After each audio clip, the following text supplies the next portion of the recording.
All right. Thank you very much, Senator Fallon, for chairing and helping us out this evening. Much appreciated. Senator Creighton? Madam Chair, if we could have the AG approach as a resource. Yes, would the resource witness please come up? Oh, and they'll need to fill out a card, but not before they testify. Who's here? I thought I saw Steve. Oh, there he is. I believe David's here. He may have filled out a card, but I don't. Did you fill out a card? I did. Okay, oh, we'll find it. Take that with you. We had quite a few today. Yeah. All right, Senator Creighton, go ahead. Thank you. Appreciate that. Appreciate you being here. We had testimony earlier about these specific bills precluding municipalities from passing NDO ordinances. I just wanted to get your take on that, your opinion on that specifically. Yeah. Sure. Yeah. Madam Chair and Senator Creighton, members of the committee, thank you. The key consideration when deciding whether a statute preempts a local ordinance is whether it does so with unmistakable clarity.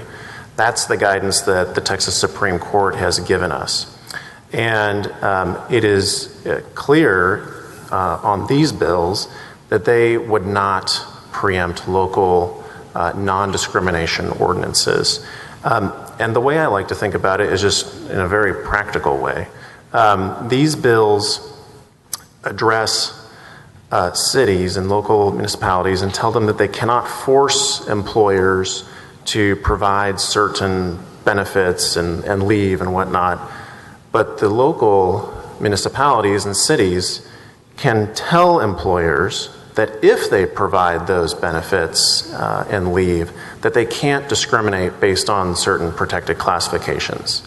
And so I think that's really the key difference between these bills and local non-discrimination ordinances.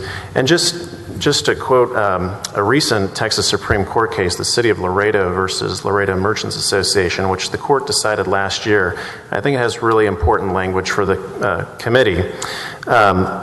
And that is that absent an express limitation, if the general law and the local regulation can coexist peacefully without stepping on each other's toes, both will be given effect. And I think that's something to consider in this situation here.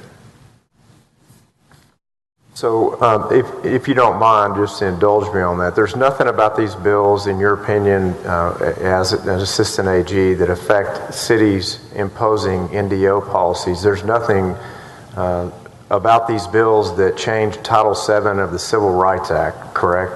That's correct. Yeah, Title VII is still what it is. The local municipalities that might have a non-discrimination ordinance, those would still be effective even under these laws if they were enacted. So the Title VII of the Civil Rights Act that governs employment practices, the Pregnancy Discrimination Act, the Age Discrimination Act and Employment Act, the Americans with Disabilities Act, the Equal Pay Act, the Immigration Reform and Control Act, the Civil Rights Act of 1866, and the Genetic Information Non-Discrimination Act. Is there anything about these bills that would preclude federal protections for employees? No, those federal protections would still all apply. Got it.